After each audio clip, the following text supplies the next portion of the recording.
जय मां काली दोस्तों, मैं सनी गुप्ता आपका हार्दिक स्वागत करता हूं अपने YouTube चैनल कलयुग धार्मिक आस्था में। दोस्तों, आज का जो विषय है वो नवार्ण मंत्र की साधना के ऊपर है कि किस प्रकार आप नवार्ण मंत्र की साधना करेंगे। साधना शुरू करने से पहले आपको किन किन चीजों का ध्यान रखना है और क्या क्या सावधानियां बरतनी है। साधना करने के दौरान आपको किन किन चीजों का उपयोग करना है, ये सारी चीजें आज मैं आप लोगों को बताऊंगा। केवल 11 दिनों के अंदर अंदर ही आप इस नवार्ण मंत्र को सिद्ध कर सकते हैं। आप में से बहुत लोगों ने मुझे फेसबुक पर और इंस्टाग्राम पर मैसेज किए थे कि आप नवार्ण मंत्र की साधना के बारे में बताएं। तो दोस्तों, आप लोगों के मैसेज के आधार पर ही मैं वीडियो बनाने जा रहा हूं। तो आइए शुरू करते हैं। जैसा कि मैंने आप लोगों को अपनी पिछली वीडियो में बताया था कि यदि कोई व्यक्ति इस नवार्ण मंत्र का प्रत्येक दिन 108 बार जाप करता है तो उस व्यक्ति के जीवन में सुख और समृद्धि आती है, जो माता की कृपा से प्राप्त होती है। लेकिन दोस्तों, यदि कोई व्यक्ति इस मंत्र द्वारा किसी रिद्धि सिद्धि की प्राप्ति करना चाहता है या फिर किसी शक्ति की आजमाइश करना चाहता है या संपूर्ण तौर पर माता के दर्शन प्राप्त करना चाहता है तो उस व्यक्ति को इस मंत्र को सिद्ध करना होगा। दोस्तों, भगवान शिव द्वारा कई ऐसे मंत्र थे जिनका किलन कर दिया गया था, जिसमें से नवार्ण मंत्र भी एक है। सबसे पहले गायत्री मंत्र, उसके बाद महामृत्युंजय मंत्र। इसके अलावा कई ऐसे मंत्र हैं जिनका उल्लेख हमारे पुराणों और शास्त्रों में किया गया है, क्योंकि वह जानते थे कि आने वाले समय में इस घोर कलयुग में इन मंत्रों का गलत उपयोग होगा। तो दोस्तों, भगवान शिव ने इन मंत्रों का कीलन कर दिया था, लेकिन इसके साथ साथ उन्होंने इन मंत्रों की एक सीमा भी तय कर दी थी कि यदि कोई व्यक्ति पूरे नियम और निष्ठा के साथ इस मंत्र का 8.25 लाख बार जाप करता है तो वह इंसान इन मंत्रों को उत्कीर्ण कर सकता है। दोस्तों, सबसे पहले आज मैं आप लोगों को यही बताऊंगा कि जो साधनाएं होती है वो किस प्रकार से होती है। तो दोस्तों, साधनाएं 2 प्रकार की होती है। सबसे पहले आती है सात्विक साधना, जो हम अपने घर में बैठकर कर सकते हैं, जो हम मंदिर में भी बैठते कर सकते हैं। और इसके बाद आती है तामसिक साधना, या तो वह कब्रिस्तान में की जाती है या फिर शमशान घाट में। अब दोस्तों, मैं आपको सबसे पहले ये बताऊंगा कि आप सात्विक तरीके से किस रूप से साधना कर सकते हैं। दोस्तों, जो इंसान मांस मदिरा का सेवन करता है और यदि वह इंसान इस साधना को करना चाहता है तो सबसे पहले मैं उन लोगों को यही कहूंगा कि आपको कम से कम 15 दिन पहले ही सब चीजों को त्यागना होगा। यहाँ तक कि आप प्याज लहसुन का सेवन भी नहीं करेंगे साधना में। उसके बाद ही आप साधना शुरू कर सकते हैं। दोस्तों, सबसे पहले आपको एक लाल कलर का आसन लेना है। उसके बाद आपको एक रुद्राक्ष की माला खरीदनी है, जो 108 मनकों की होनी चाहिए। और जब भी आप माला खरीदने जाए, आपको एक चीज का ध्यान रखना है कि आप एक एक मनके को बारीकी से चेक कीजिए कि यदि किसी मनके में दरार होगी तो वह माला खंडित है, आपको वह माला नहीं खरीदनी है। दोस्तों, इसके बाद आपको गाय का शुद्ध देसी घी खरीदना है, जो आपको गौशाला से उपलब्ध हो जाएगा। वैसे तो मार्केट में आज की डेट में बहुत से देसी घी उपलब्ध है, लेकिन आपको शुद्ध देशी घी लेना है, जो आपको गौशाला से उपलब्ध हो सकता है। उसके बाद दोस्तों, आपको लाल कलर की मौली खरीदनी है, जो 5 या 10 रुपए की आती है। आप इसको बत्ती को जलाने के लिए यूज करेंगे। उसके बाद आपको एक पीतल का दिया खरीदना है। दोस्तों, इसके साथ साथ आपको काले वस्त्र खरीदने हैं। यदि आपके पास घर में कोई काला कपड़ा पड़ा है तो आप उसको लुंगी के तौर पर इस्तेमाल कर सकते हैं, या आप उसको शॉल के तौर पर भी इस्तेमाल कर सकते हैं। उसके बाद दोस्तों, अब मैं आपको ये बताऊंगा कि इस साधना को शुरू करने का जो वक्त है वो किस तरीके से निर्धारित है। दोस्तों, वैसे तो इस मंत्र का जाप करने के लिए कोई वक्त निर्धारित नहीं है। आप दिन में कभी भी किसी भी वक्त इस मंत्र का जाप कर सकते हैं, लेकिन आप एक मुख्य प्रकार की साधना करने जा रहे हैं जो लगातार 11 दिन तक चलेगी। आप रोज प्रत्येक दिन 106 माला करेंगे, यानी कि 1.25 लाख मंत्र। यदि आप 11 दिन तक लगातार 106 माला करते हैं तभी आप इस मंत्र को सिद्ध कर सकते हैं। अब दोस्तों, आपको मैं ये बताऊंगा कि आप इस साधना में क्या क्या खाएंगे, आपको किन किन चीजों से परहेज रखें। सबसे पहले आपको मांस मदिरा का सेवन नहीं करना, यहाँ तक कि आपको प्यास दर्शन भी त्याग देना है। उसके बाद दोस्तों, आपको दूध से बनी जितनी भी चीजें हैं वे नहीं खानी है, जैसे पनीर, दही। उसके बाद प्लेन दूध और चाय का सेवन नहीं करना। इसके साथ ही आपको चीनी और सफेद नमक का भी सेवन नहीं करना, क्योंकि दोस्तों, यदि आप दूध से बनी हुई चीजों का सेवन करेंगे तो आपके शरीर में वीर्य बनने की जो प्रणाली है वह तेज हो जाएगी और उसके बाद आपका वीर्य शीघ्र पतन हो सकता है। दोस्तों सबसे जो कठिनाई है इस साधना में, जो सबसे मुश्किल काम यानी ब्रह्मचर्य का पालन करना है। आपको 11 दिनों तक ब्रह्मचर्य का पालन करना है, तो ही आपकी साधना सिद्ध हो सकती है। ये साधना आपकी कामयाब हो सकती है। उसके बाद आप इस साधना में क्या खाएंगे? आपको यहाँ तक कि अन्न का भी सेवन नहीं करना है।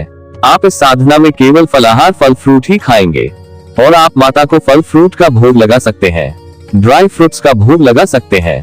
इसके साथ साथ तांबे के लोटे में या पीतल के लोटे में आप गंगाजल भरकर रख सकते हैं। यदि आपके पास चांदी का गिलास है तो आप उसमें भी गंगाजल जल भरकर रख सकते हैं। इसके साथ साथ मिश्री और बताशों का भी भोग लगा कर सकते हैं। दोस्तों मैं आपको बताना चाहता हूं कि इस साधना को शुरू करने का जो वक्त है 12 बजे से लेकर 2 बजे के बीच में आप कभी भी इस साधना को शुरू कर सकते हैं। हालांकि मैं आपको यही बताना चाहूंगा अपने हिसाब से कि आप 12 बजे ही इस साधना को शुरू कीजिए, क्योंकि 106 माला आपको लगातार करनी है बिना हिले डुले। अब साधना शुरू करने से पहले एक चीज और बताना चाहता हूँ कि जब आप साधना शुरू करने लगेंगे, जब आप आसन पर बैठ जाएंगे, सब चीजें हो जाएंगे, आप दीपक जला लेंगे अपने सामने और अगरबत्तियां वगैरह भी चला लेंगे, तो आपका मुख है वो सूर्य उदय की ओर होना चाहिए। जहां से सूर्य उदय होता है वहां आपका मुख होना चाहिए। अब दोस्तों साधना शुरू करने से पहले आपको क्या करना है कि अपने दाहिने हाथ से यानी अपने राइट हैंड से जहां आपका आज्ञा चक्र होता है, यहाँ आप हल्का सा उसे खींच कर लेंगे।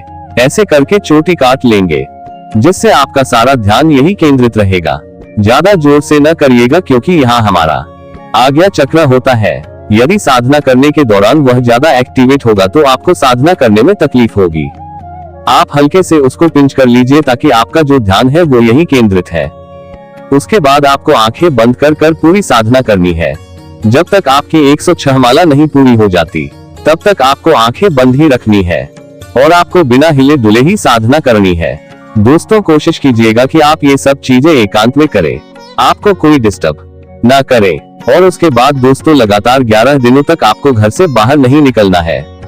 यहाँ तक कि अपना फोन है, टीवी है और न्यूज़पेपर है, हम कह सकते हैं इन सब चीजों से भी आप दूर रहिएगा, क्योंकि आप उस वक्त ब्रह्मचर्य का पालन कर रहे होंगे।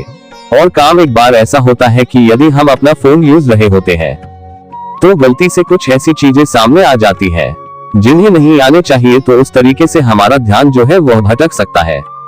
गंदे गंदे ख्याल मन में आने लगते हैं, तो ये सब चीजें आपके दिमाग में नहीं आने चाहिए।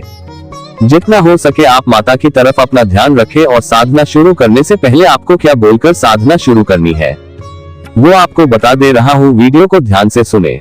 अब दोनों हाथ जोड़कर बोलेंगे कि हे परमपिता परमेश्वर ही सृष्टि के पालनहार है। हे परमपिता ब्रह्मा विष्णु महेश, आपको नमस्कार है। आप अपना नाम लेंगे कि मैं ये साधना शुरू करने जा रहा हूँ। मेरी इस साधना को आप सफल बनाएंगे। आप समस्त देवी देवताओं को प्रणाम करेंगे और उसके बाद जमीन पर माथा टेकेंगे और उसके बाद महाकाली को याद करेंगे। साथ में महालक्ष्मी और महासरस्वती को, तीनों को एक साथ याद करेंगे। आपको यदि इनके ध्यान मंत्र आते हैं उनको भी पढ़ सकते हैं। उसके बाद ही आप साधना आरंभ करेंगे, मंत्र जाप शुरू करेंगे। तो इस प्रकार ये हमारी सात्विक साधना होती है। अब जो लोग तंत्र विद्या के क्षेत्र में जाना चाहते हैं उनके लिए तामसिक साधना किस प्रकार की जाएगी अब मैं बताऊंगा। दोस्तों जो लोग इन चीजों में नए हैं मैं उनको को ये बताना चाहता हूँ कि यह जो तामसिक रूप से साधना की जाती है या तो वह कब्रिस्तान में की जाती है या फिर शमशान घाट में। रात्रि के समय दोस्तों शमशान घाट की जो राख होती है, जो लोग इस साधना को करते हैं वे लोग पहले उसको अपने पूरे तन पर लगाते हैं, उसके बाद अपनी साधना को शुरू करते हैं। उसके लिए आपको काला आसन लेना होगा, उसके लिए भी आपको काले वस्त्र धारण करने होंगे। और यदि आप उस साधना में कोई अनुष्ठान करना चाहते हैं तो आपको मुख्य प्रकार की बलि देनी होती है, जिसके अंदर आपको माता को खून का प्याला अर्पित करना होता है। साथ ही बकरे की ताजी कलेजी भी माता की तामसिक शक्तियां हैं उनको अर्पित की जाती है। दोस्तों मैं आपको सिर्फ ये समझाना चाहता हूँ कि तामसिक साधना में और सात्विक साधना में बहुत फर्क है। जितना हो सके आप सात्विक रूप से साधना कीजिए, वही आपको सफल बनाएगी। और तामसिक साधना उन लोगों के लिए भी है जो वैराग्य चाहते हैं, क्योंकि कोई भी देवी देवता किसी भी तामसिक कर्मकांड से प्रसन्न नहीं होते, वो उल्टा और रुष्ट हो जाते हैं। दोस्तों जितना हो सके हमें सात्विक रूप से साधना करनी है।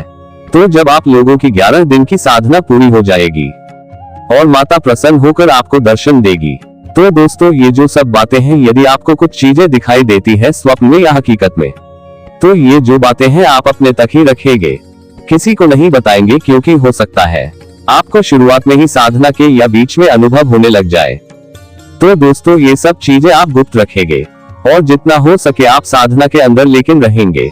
दोस्तों अब मैं आप लोगों को ये बताना चाहता हूँ कि यदि मेरी दी गई जानकारी आप लोगों को पसंद आई हो, आप इससे प्रभावित हुए हो, तो इस वीडियो को लाइक कीजिए, बेल आइकन दबाकर मेरे चैनल को सब्सक्राइब कीजिए, जितना हो सके इस वीडियो को शेयर कीजिए।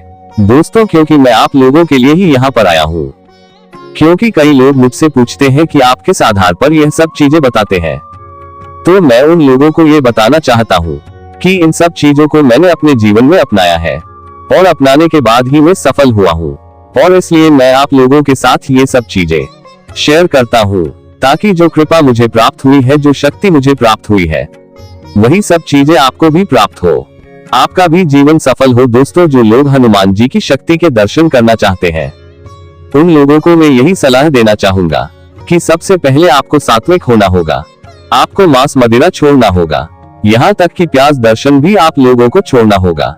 उसके बाद आप और हनुमान जी की आज्ञा लेकर ही उनकी पूजा आरंभ कर सकते हैं, जिसमें आप सबसे पहले राम स्तुति का पाठ करेंगे, उसके बाद हनुमान चालीसा पढ़ी जाएगी, उसके बाद संकट मोचन बजरंग बाण और आखिर में हनुमान जी की आरती।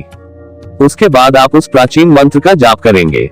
इसके बाद आप हनुमान जी की साधना शुरू कर सकते हैं, लेकिन आप लोगों को इन सब चीजों के लिए, इन सब चीजों को करने के लिए बहुत सैक्रिफाइस करने होंगे, यहाँ तक कि हो सकता है कई लोगों को अपना घर बार बीच इत्यादि न पड़ जाए, क्योंकि दोस्तों ये सब चीजें जो है, जब एक इंसान के ऊपर कृपा होती है तो सबसे पहले उस इंसान को वैराग्य लग जाता है, तो उसकी जितनी भी अंदर के विकार है, जिसे हम काम क्रोध लोभ मोह अहंकार कहते हैं, वह धीरे धीरे खत्म होने लगते हैं, और उसके बाद इंसान के अंदर का जो भाव है वह बदल जाता है। उसके बाद इंसान इन सब चीजों की तरफ आ जाता है और धीरे धीरे उसे ब्रह्म ज्ञान की प्राप्ति होती है, उस परमपिता परमेश्वर के आशीर्वाद की प्राप्ति होती है।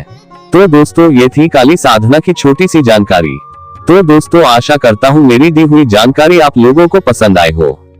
बहुत जल्द आप लोगों के समक्ष एक ऐसी ही वीडियो लेकर आऊंगा, जिसके अंदर में कुछ साधनाओं के बारे में आपको बताऊंगा, कुछ बीज मंत्रों के बारे में आपको बताऊंगा।